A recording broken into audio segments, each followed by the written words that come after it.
A very good afternoon to you, our cherished listeners. It's always indeed super exciting to come your way every Wednesday with your favorite business development program on Radio Masterclass. Masterclass is powered by Joy Business and brought to us by Goyle.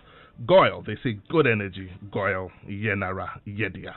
It's the 4th day of November 2020. We're in the 11th month of the year, and gradually we're heading towards the end of the year. Next month we have election and we also have Christmas. And like we always say here on the show, by all means, if there's something that you want to do you haven't started, do start. It's never too late to start. Do start. My name, as always, is Yaw Barnafo. I will be hosting the show today with a member of the Joy Business team in the person of Nixon. Nixon, you're welcome to the show. Thank you. Maybe tell us your full name, Nixon. Well, my full name is Charles Nixon Yeboah. Charles Nixon Yeboah, wonderful. Nixon has been very supportive in the background, helping us to put all of the information that we bring you together. And so today he'll be joining us here to host the show. So I'll try and talk very little so that Nixon can handle the rest of the show. So just to give you an idea of our conversation today, we're moving into a completely different area of conversation. We spent a bit of time with Richmond Frimpong last week. We're sharing some thoughts on business generally. But today we're moving into another area. I'll be introducing the area of conversation very shortly.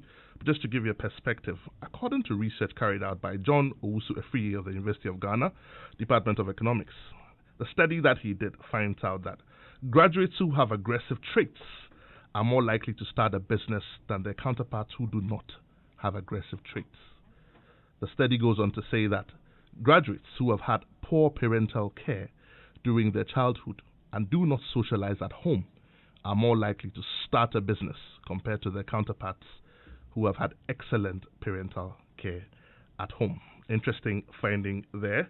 Our conversation today essentially will be bordering on a conversation that looks at graduate entrepreneurship, the role of the universities. Graduate entrepreneurship, the role of the universities. There's a lot of information we'll be sharing, but we want to go straight to our resource persons. And Nixon, you want to do that for us? Absolutely. Yes. Today our resource person is Justice Bawole, Professor. He's an Associate Professor of Public Administration and Management at the Department of Public Administration and Health Services Management of the University of Ghana. He's actually the Dean of the Business School as we speak. And if you look at his resume, it's quite exciting, very lengthy, and clearly he has a lot of experience in public administration and the private sector, so it will come as of significant benefit to our listeners, especially those who want to become giants in the entrepreneurial space. Right, Dixon, thank you so much. A very long resume indeed our resource person has, and as we go on, probably he'll be sharing a bit of that. Prof. Justice Bawole, you're welcome to the show. Thank you very much for having me. Right. Today we intend to get every single juice out of you. Just before you come in, though, we just sort of found a bit of a tidbit regarding the conversation we're going to be having today, essentially, which is graduate entrepreneurship. And we're blessed to have in the studio today. He's joining us. He won't be very vocal today. He's just observing the conversation. But he is the current CEO of the Ghana Graduate, I hope I get this right, Graduate Chamber of Entrepreneurs. Chamber of Graduate Entrepreneurs in the person of Nana Sam. Nana, you're welcome to the show, even though you won't be speaking much, but we're glad to have you here in the studio to give us perspective. So this is something that Nana said. He says that in the Ghanaian Times, and this is from the Ghanaian Times, published 17th of September, Nana Sam made a statement. He says the objectives of the chamber, which was formed recently, was to help identify, nurture, grow, and build graduate entrepreneurs. He explained that the majority of graduates had the urge to establish their own businesses instead of looking up to the government for jobs, but they did not have the requisite skill to get this done.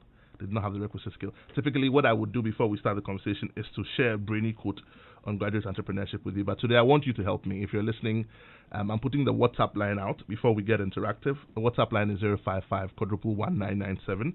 If you find any brainy quote or any punchy statement that has been made on graduate entrepreneurship, both in Ghana or outside of Ghana by anyone, do share it with us on our WhatsApp platform, and we'll be happy to read it and mention your name here on the show as well. So if you have any brainy quote, any punchy statement made on graduate entrepreneurship, share that with us through our WhatsApp lines. That's 055-1997.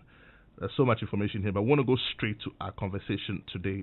Prof, once again, you're welcome to the show. Thank you. I know that there's a lot to share, but just feel free, talk to us. At some point when we get interactive, we'll get our listeners to also be a part of the conversation and share some thoughts. We're looking at the role of the universities and by extension the role of general training and schooling, if you like, and how those interventions help to build graduates who want to enter into entrepreneurship and help grow our country. Talk to us, Prof. Thank you very much for having me, and good afternoon to your listeners. Before I go on, let me just quickly comment on the quote that you quoted from a colleague from the Department of Economics, where you talked about people who have the propensity to yes, succeed. Mr. Free. Yes, who have propensity to succeed as entrepreneurs. This afternoon I was having a conversation, and one of the things that came up had to do with the fact that it looks to me that we have so much comfort for people who graduates that we train. There's so much comfort for people to fall back onto, and so people are not driven hard enough, as it were, to be able to succeed. So you see that in many places, by the time that you are 18, you are under pressure to succeed or to move out and not be dependent on anyone.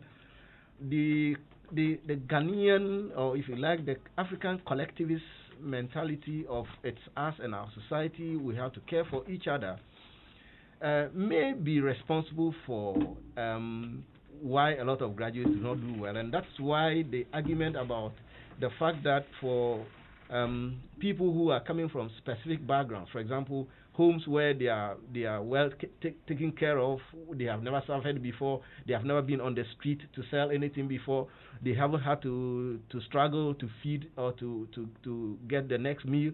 For those people, it's literally that they have some comfort to fall into. But otherwise, a lot of us, and not just me, but a lot of my colleagues and my generation, many of us have come from very tough backgrounds, and so our success, even in education, was based on the fact that you came from a background where you knew that there was nothing to fall back to, and that drove you to success. And so I'm excited to hear that this is something that a colleague has actually looked at, and for me, that is one of the things that takes us straight into our conversation today about the role of universities and training institutions generally on the creation of entrepreneurial culture in our youth. Prof, just before you go on, Nixon, just a second. Your reaction to this, there's a question with Nixon. Maybe you should write it down for me so that when Prof is done with the submission, we can answer that. If Mr. Wusu is right in his assertion, and it's a study anyways, his opinion, would you then say that majority of people in Ghana, and by extension entrepreneurs, go into business for the wrong reason? Because here on the show, we have heard from some of our resource persons. Thompson Chua is one of our wonderful resource persons. Thompson, good afternoon to you if you're listening. He said that we should go into business with a purpose to fix a particular problem. So if I'm going into business because it's a reaction to an otherwise difficult situation, is my motivation right? No. So there are a number of things. One of the key features of any entrepreneur is their resilience, which is something that we hardly talk about. So the reason why our colleagues' findings is reasonable is that for the category of people he refers to, there's a certain level of resilience that they have. And therefore, you may have a purpose. And I see a lot of young people have purposes. They come to you, they tell you what the ideas they have. They want to be able to get into business and do something. They want to create something. But if you check, and not just student entrepreneurs, but if you check our business startup growth and failure rate, you'll find that for most of the people, it is the lack of resilience that lets people let off easily. And so there may be a purpose, there may be, even the environment may be conducive, there may be a lot of things, but if people do not have the resilience to overcome obstacles and businesses are dealing with obstacles on a daily basis, then you would give up. Sometimes it is the resilience to even tolerate diversity, the resilience to be able to go into a conversation with another person. I've seen people who have had business ideas, and just because they will let off a bit of it for somebody else so they can succeed, they would rather have the business not go on. So this level of resilience actually is something that I think we should talk about. So it may not be wrong that you must have a purpose, because you have to have a need you are satisfying. But the focus here will be on resilience. Absolutely. Super. And that if you have that and you are intending to solve a problem, whilst the problem stays on, you have the capacity, you have the will, the wherewithal to continue to pursue. Right. Until that need is satisfied. Right. I think Nixon had a quick reaction before you Yes, continue, please. Prof.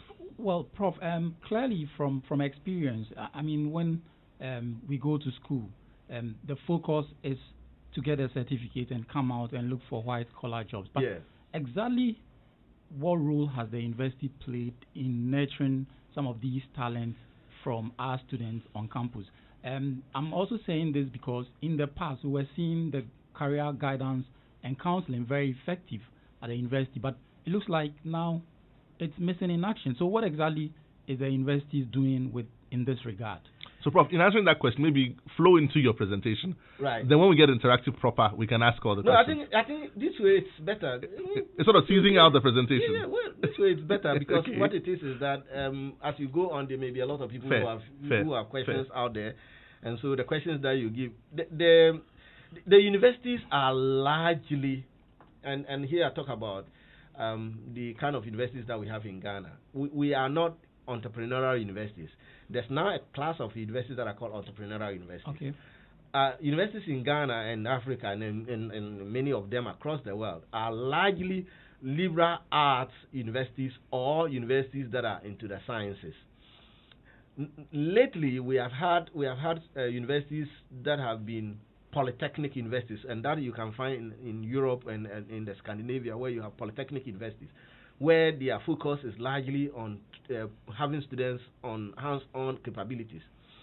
But otherwise, if you go and come to a university like University of Ghana, where we have been largely a liberal arts university, where it is the issue of literacy and ability to read, to write, and all of that, you will find that our key focus has always been critical thinking.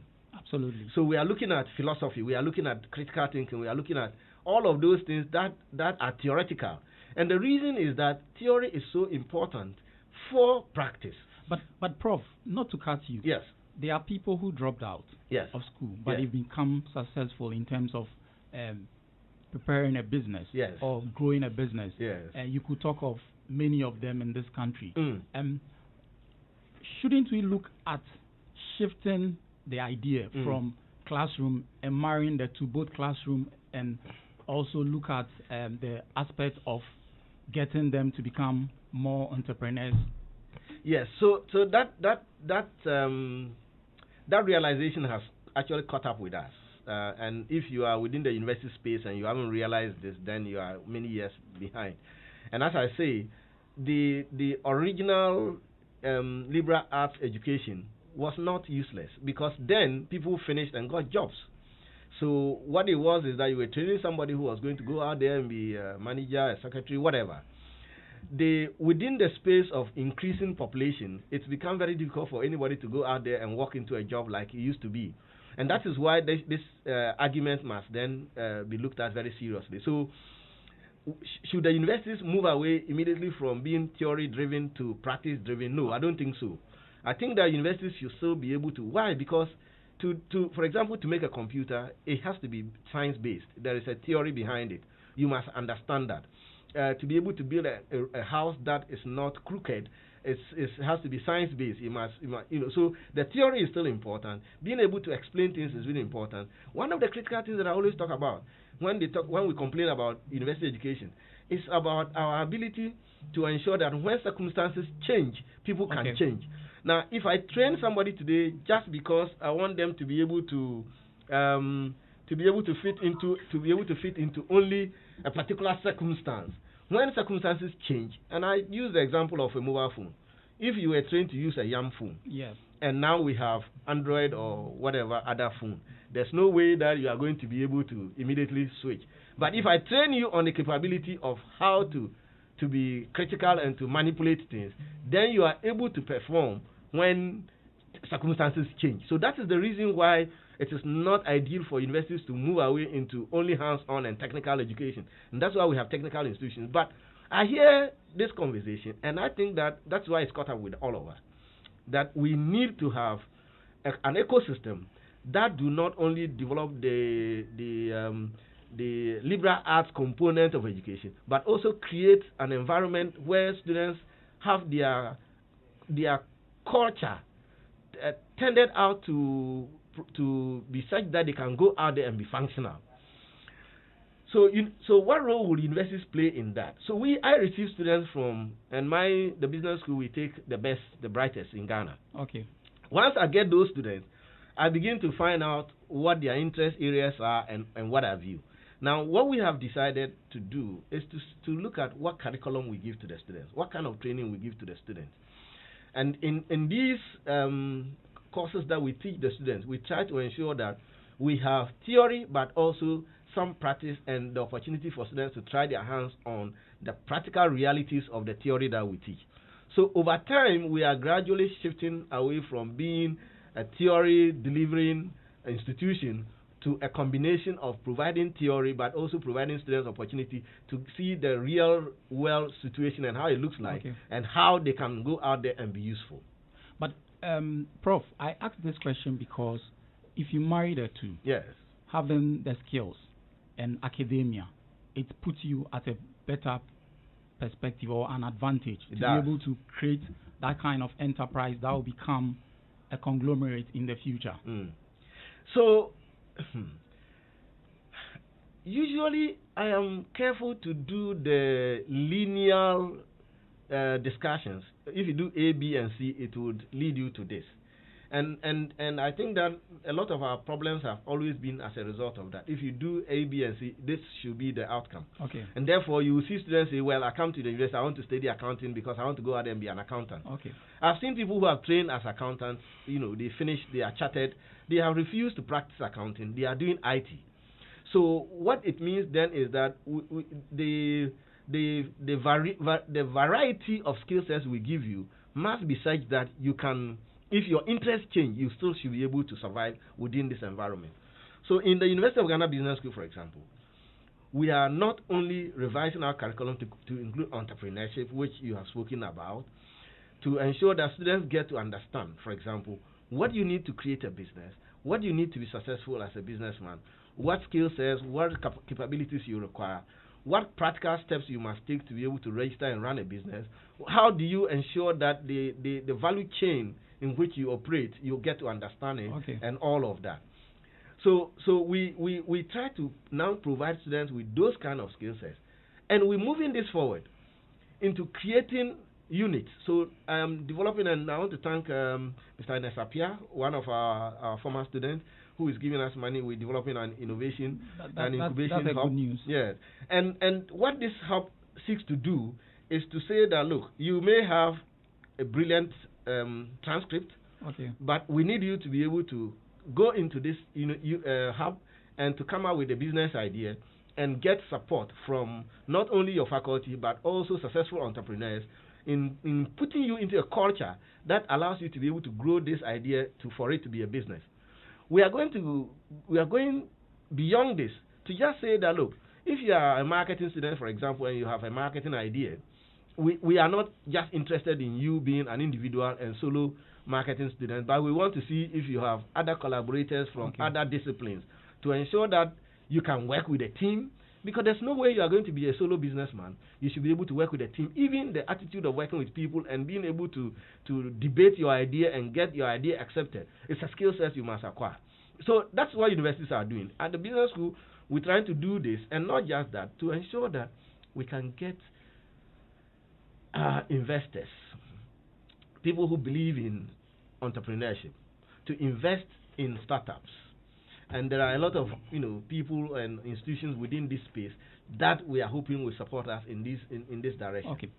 Well, you are listening to Masterclass here on Joy 99.7. The conversation today is graduate entrepreneurship, the role of the universities, and we have with us Professor Justice Bawole, who is sharing some perspective on how entrepreneurs or graduates will become entrepreneurs. The host of the show is Yaw Barnafo, and I'm actually co-hosting with him this afternoon. Yours truly, Nixon. Okay, so Prof, just to sort of continue to flow in the thought that we've started. Yes. There are over 40 plus business schools in Ghana alone. Yes. I mean, this was a sort of study that I was taking in 2020. There's the University of Ghana Business School, yours truly, yes. which you represent. Yes. There is the KNUST Business School. There's the University of Cape Coast Business School. There's the University of Education Winneba Faculty of Business. There's also the University of Development Studies School of Business and Law. There's the University of Professional Studies. They also do business. There's GIMPA Business School. There's PwC Business School, and it goes on and on and on. When we started, we talked about not just the universities, but general education, if you like. Right. Would you like to take us on that perspective yes. quite a bit? So, in all of these, all of the business schools, perhaps not just business schools, but for all of the institutions, I think one of the things we need to update ourselves on is how the world or where the world is going. What kind of institutions or organizations are we? What are the needs that are arising? Where are the next sets of jobs globally going to be created? What are the drivers? And there are 6 drivers that have been identified. For example, we have talked about there are issues of the computational world, where now we have huge industries that are coming out from sensors, processing of power and programmable systems and all of that. So if you were in the business school space, you want to be looking at how do you equip your students with computational capabilities and skill sets. We are looking at superstructured organizations where a lot more emphasis is now on social technologies and forms of production that actually help the value chain. We're also looking at a super connected world, a world where there's increased connectivity between and amongst countries, which is making it very easy for companies to adapt and to employ people across the world and from many places. And therefore, if you are training your students now, there's no way you're going to be staying within only the Ghanaian training space and hope that your students can, because there will be multimedia could actually be recruiting people from abroad, and they could be broadcasting live from wherever they are, or you can get people move and come in. There's also the issue of extreme longevity, where now there's a lot more people are staying longer than or older than they used to stay, and that creates a lot of value chains for businesses to survive. There's rise in smart machines and systems, and there are the new media ecosystems and ecologies. Now, these are huge areas that require us to program our students in a certain way that allow our students to survive within this global space. So, for those of us within the business school ecosystem, it is important that we begin to see how our training can focus on providing skill sets that allow our students to survive within this space. So, the number of, for example, like I keep asking people, how many banks do we have in Ghana now? In my school, I have the students who take banking and finance as the highest number, both at the undergraduate and graduate level. How many banks do we have? How many microfinance companies do we have? And every year, if I have 1,000 students graduating from business school, and I have up to 40% of them are majoring in accounting and finance and whatever, where are they going to go to? So the reality then is that I should be able to train an accounting, a finance student such that they move out and they can fit into multimedia, for example, doing the kind of work that you are doing now, analyzing finance, creating value for businesses. I should be able to create students who can say, for example, that I am in Ghana. And yesterday I got a young lady who came to interview in my office over Skype and then got a job and sent me an email to say, I'm excited, I got a job. And the company that employed her was based in the U.S. So you are getting all of these things happening. And so for those of us in the business school ecosystem, we cannot do otherwise. We must look at these skill sets, combinations, and to be able to let me sort of draw that conversation back a bit to the learning process. Yeah. And you find that I think repeatedly over different fora, over different conversations, we've referred to the way we learn. Yeah. The way we learn. Let me draw down particularly to the aspect of internship and let's say hands-on practice of what we study in the classrooms. I know that the University of Ghana is doing some work in terms of internships for its students, so that by the time you come out, you're not all green around the ears and you only understand the principles of liquidity, interest rates, and all of that, but you've actually worked in a treasury department or some financial institution. What is the reality on the ground today? Are you getting collaboration from the industry, regarding the people you're bringing out in the industries they're going to? Are you getting collaboration from the professional bodies? And when I say professional bodies, are you getting collaboration from the Chartered Institute of Bankers, from the accounting professional bodies, from all of these financial institutions, both the companies in the industry and the professional industries, regarding the learning process, if you like, for the students that you're turning out? It's exciting. I'm happy that you brought this up, because for those of us in the business school, if you watch the past 5-6 years or even further, you would realize that all of our valedictorians, those who emerge as the best students every year, are students who are chartered accountants already. So we have 22-year-old already getting chartered, and it's because we have a working relationship with CA Ghana, where our students get a lot of exemptions. So by the time that they are done with first degree, many of them are either chartered or they are at the verge of chartering and becoming professional accountants. We now have Chartered Institute of Bankers with us in the conversation to try and ensure that professionally our students who are studying finance can get to be chartered bankers. We are working with the HR professional group, and last week my head of department for HR had a meeting where they have agreed that they are going to have our curriculum sync with their curriculum to ensure that by the time they finish, they are also chartered professionals in the HR area. Is this the Institute of Human Resource Management Practitioners? Yes, right. And then we have that for health services management students. Right. So our students finish, they are taken straight away by Ghana Health Service and posted to their facilities. And one of the things that I am happy about, especially for the health, is that they do, their national service is actually housemanship. So they go there and they do 1 year of housemanship, and then after that they are absorbed. Beyond these professional groupings and the things that we do with the professional groupings, there is the internship things that we have. Last year, I got some very beautiful videos developed by our students who went on internship. I am sad because out of about 1,000 students that I graduate every year, I am not able to get all of them to do internships. And the reason is that we get a lot of reject when we make requests to companies to help us take these students on for a certain internship and all of that.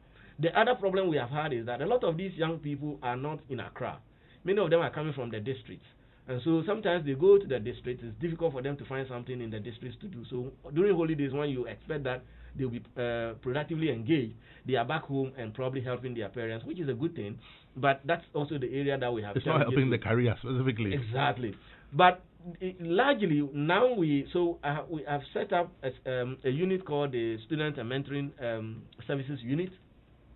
So the Mentoring and Student Services Unit has been pairing students with companies and we're making sure that they are going and spending a month, 2 months to try and get sometimes just the culture of the workplace, not even picking up skill sets, but the culture of the place, even how to dress up and how to respond, how to act, what to do, what not to do. And these are very important skill sets, and all of that. Other times they then are able to find people who they can pick up as their mentors, and then the relationship goes on. So that's where we are doing quite well. I just hope that we could do more. And let me use this platform, since multimedia is a big one, to appeal to companies. And I tell my alumni that if you graduate from business school, be willing to accept some of our products and help them to be the next you. And so I should be asking you, how many of them have you taken from business school to help them to be who you are now? Our friend, how many people have you taken now? And I do that. I'm a professor. So what I do is that I try to take some of our students, and every year one person leaves me to go study for a PhD. And that is how I'm replicating myself. And so I want to challenge industry players and professionals to take young people and grow them. And the reason is that if we don't grow the next generation, they will mess up your pension. Thank you so much. Hold that thought for me right there. If you're listening, this is Masterclass right here on the Superstation Joy 99.7. We're discussing graduate entrepreneurship, the role of the universities, and we're spending wonderful, wonderful time here in the studio with Professor Justice Bawole. We're going to get interactive right after this. The Masterclass is in session, and you can interact with us via Facebook at Joy Business or at Joy 99.7 FM. And if you tweet, the handle is at Joy 997 FM. Don't forget to hashtag Masterclass. You can also send us a text on 1422 across all networks, or join the WhatsApp conversation on 0244 340437, and our facilitators will address your concerns. Attention everyone, class is in progress. Well, Masterclass is brought to you by Gol Good Energy, Gol Yenara Yedia. Going cashless has never been this convenient and exciting. Gol e-platform system is now compatible with GH-Link, the national payment platform. Now you can use your GH-Link card on Gol POS machine to purchase fuel. GH-Link card offers additional payment option for fuel purchases at Gol stations in addition to the Go card. Every fuel purchase is recorded automatically on your monthly bank statement, helping cardholders track and manage their expenses. So go ahead and use GH-Link card to buy fuel and all lubricants from any of Gol's over 400 stations across Ghana. Go cashless and protect yourself and stick to all COVID-19 protocols in these times. Gol, Good Energy, Gol. Yenara Yedia. Yenara Yedia. This is Masterclass. We're interactive right now. Pick up those phones. Give us a call on 0302-216-541. That's 0302-216-541. Or you can also send us your comments or your questions on 055-1111-997. That's 055-111-997. If you're driving, please park off before you send us a message because we definitely want you to arrive alive. That's 055-111-997 or 0302-216-541. Prof, before the first call comes through, I've got Papa Ansa from Teshi. Papa Ansa says, good afternoon, Chairman. Great topic. This is what we always want to hear. Please tell Prof that his shirt is very nice. Oh, thank you. and my shirt is done by one of my students. I knew you were going to go there. Yes, one of my students who is doing this. So he just takes the fabrics and he does them for me. And let's help Ghana grow. Promoting businesses in Ghana. Beautiful. Nick, let's take the conversation to the issue about finance and okay, Nick, hold on for me. I think I've got a caller on the line. Let's do that first, and then we come to your question. Good afternoon. You're welcome to Masterclass. Your name, where you're calling from, sir? Yes, good afternoon, boss. My name is Philip. I'm calling from Accra. Beautiful. Talk to me, Philip. Yes, I've been enjoying the discussion from Prof. on tax submission. Thank you. But I have some one or two questions I want to put on board. Go ahead. Yes, so my first question is to Prof. Does it think the university is really churning out entrepreneurs in the country? Because if you look at the period over the season, it seems most people start business and within 1 or 2 years, the business just collapses. So I just want to put some board whether you think the university is really churning out with entrepreneurs. Thank you very much. Okay, thank you so much, Philip. Please keep that dialogue. Prof, before you answer that question, Nana Sam had something to say at the inauguration. Nana Sam says, and I quote, he observed that 75% of entrepreneurs which started as graduate businesses collapsed some few years after the establishment due to poor business and management practices. Given the right support, he said, fresh and old graduates can create their own businesses or be job creators instead of seeking white-collar jobs after completing school. This is according to Nana Sam, the CEO of the Ghana Graduate. I always get this thing. Chamber of Graduate Entrepreneurs. Okay. Now, your reaction, Prof. So, thanks to the questioner. And the reality is that's Philip from Accra. Yes, Philip. The reality is that universities haven't done so well because universities have traditionally been that, we train people to go get jobs and then they are fine. But that is changing. And so now the reality is done on all of us. So we are moving beyond the space to try and ensure that we can do this. But when he cites the example of businesses start and they fail, there are a number of things that I think contribute to this. And when we started, I was talking about the issue of resilience. And it's one of the things that I think we need to be able to develop in young people. There are a lot of young people whose assessment of the world order is that if I want this, it must happen. The reality is that if you want this, you must make sure you pursue it and ensure that it happens, because the world is not out there waiting for you. So we need to get that into the psyche of young people. Right. Number two, the space within which businesses operate is largely bigger than the training you get. And when I teach my ethics students, I always tell them that society teaches better than the classroom. So when somebody goes out there, for example, and you are borrowing at 28, 30%, how are you going to survive? there's no way that I'm not sure how many businesses in Ghana make 30% profit annually. So if you are borrowing at 30%, it means that already you haven't taken care of your cost of operation. You haven't taken care of all other things. So there's no way you are going to be profitable. The other thing that I think we need to do, which would help the ecosystem, is that private sector people, business people, must themselves invest in this value chains that they deal with. We have a lot of people who are sourcing raw material from China. And you are hoping that the young man who is creating something, who are they going to sell it to? How do they compete? Exactly. So I think that it is all of us here. I mean, we like to wear all of the best suits. I have young men in my church who are sewing very beautiful suits. I'm not buying from them. When I travel, I buy from abroad. How am I going to expect that these young people will do well? So let's do Ghana, make Ghana, and buy Ghana. The environment is so important, and that is why, and that fits into the point that Nana made. The establishment, the growth, and the failure rate. Precisely. It's so high. Right. So there are a lot of young people who are doing very good things, but they don't survive. So, Prof, clearly from what you are saying, it means that financing is a major challenge. But it is. I want to ask, do you provide some form of mentorship to these students who want to establish businesses? Because clearly, if they want to start a business and they don't have the technical know-how in terms of how to go about it, how to access capital and what have you, it becomes a major problem. And obviously, in an environment where cost of credit is high, you would fail. It gets worse than what you just described. It gets worse because when you have a system that is not so supportive and very competitive, very expensive to deal with, a number of personal attributes often will help you. And one of the key personal attributes that will help young business people is the issue of ethics and trustworthiness. The issue of ethics and trustworthiness is so crucial. So if you are borrowing at 30% and you are going to fail, and if you don't have ethical principles, if you are not trustworthy, it makes the thing worse, because then the banks would factor that into the risk and make sure that you are going even at a higher rate. And there are a lot of very young people who are not prepared to be ethical and trustworthy.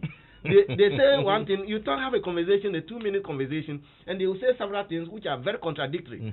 And if you go to a banker and you are talking to the banker, they are listening to you and they are making decisions based on what you say. And if in a minute you are saying 2 different things, it's difficult. Well, okay. No, before you go on, I've got Hoxton on social media. Hoxton says, interesting conversation today. Please tell Prof, in addition to all the business school ecosystems, they should conduct a research on major startup incubators in Ghana, the learnings, challenges, and successes, because you know what private companies have already taken. They are taking the lead in all of this. However, it's good to have academia come in and give a better foundation. Collaboration is the way to go. Many startups are disruptors. Others are innovators. There are sometimes is a lack of direction. He says, tell Prof, startups even need business graduates to help them in many of their business needs. He goes on and says, so let us start looking at finding a way to help what already exists and find ways to collaborate. This is Hoxton on social media. Yes, Hoxton, thanks very much. That's a very important point. There are a lot of people who are very rudimentary in their entrepreneurial drive. They are just passionate, they want to do things. And many of them do not know how to do it. There are people who do not even realize that if you have a business, you must register it. If you have a business, you must have some operating principles or things that you need to be able to access capital. My brother is a carpenter. He goes and says, I want to do X, Y, and Z. For example, when he was going to get a visa, he goes to the embassy and they ask him, you have a business. Where is the business registration document? He says, I don't have that. So how do we certify that you are the owner of the business? And those are basic things. Another thing that I think our young people must respect, which is also in line with this, is the culture of respecting money that comes from dirty work. There are a lot of young people who want money, but they are scared to go into work that is quote unquote dirty work. And I'm not talking about criminal work. I'm talking about work that is dirty. So, for example, you have somebody who is in agriculture. There's somebody who is into waste processing. That's dirty work, to be honest. But some of that bring in a lot of good money. But a lot of people want to be able to, dress, get a tie, and go and say that I'm a big businessman. And many times that's what has been the problem. Prof, that one, I won't even let you waste your... There's nothing like dirty money. So if you think some work is dirty... Nixon, you had a question because we're running out of time. You had a question, Nixon. Well, again, let me... come back to the issue of collaboration. I know that there are institutions that are ready and willing to support to be able to nurture some of these entrepreneurs or people who have the skill set to go into business. To what extent are you collaborating with the government and other development agencies like the World Bank, the IMF, and other development agencies like the USAID, UK Aid, all have some level of funding to support these startups. Within the bigger university community, there's a lot of support that we are getting in this direction. In the business school, we haven't done very well in drawing support from, especially international community. But we have had support, for example, in training businesses funded by IFC, in training businesses on corporate governance, for example, and what have you. We, as I said, now we have some of our alumni who are beginning to realize that they need to invest enough.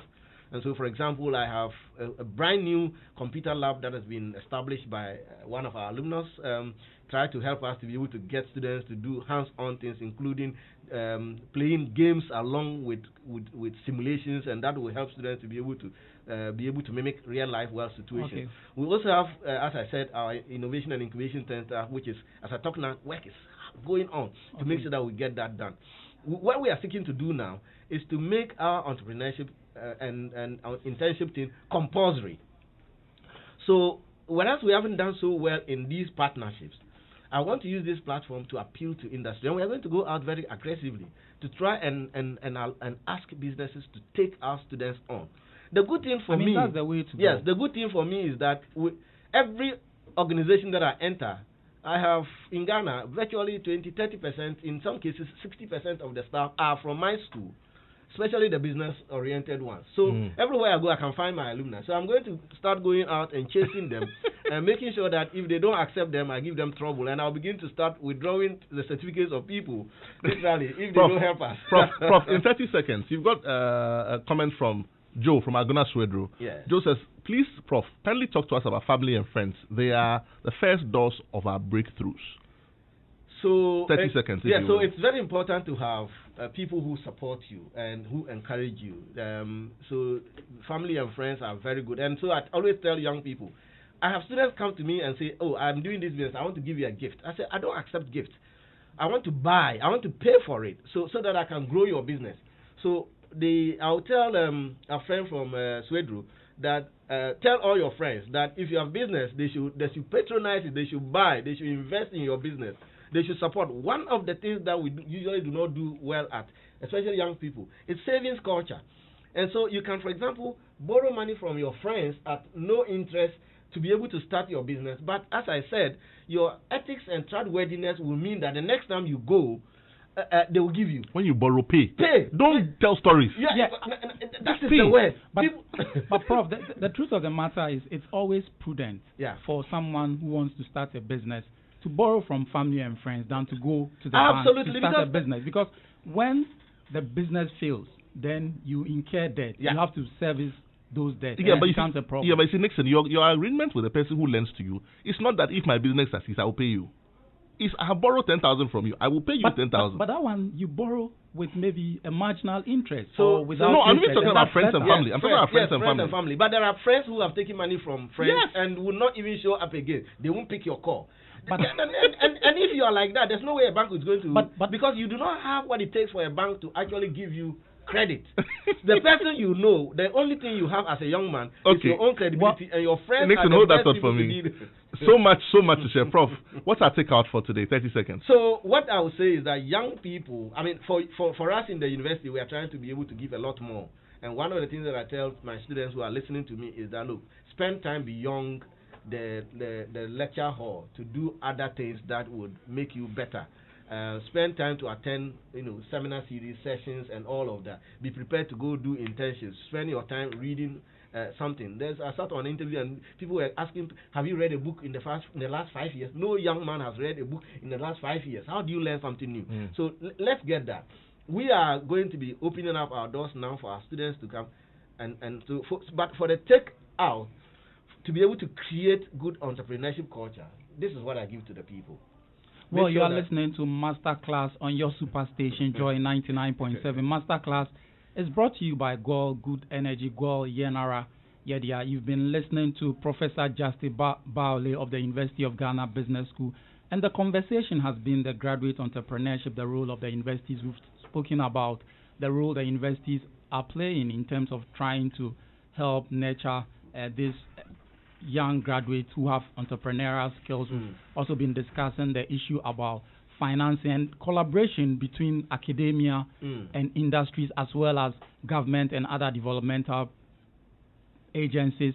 A Masterclass is brought to you by Good Energy, Yanara Yedia.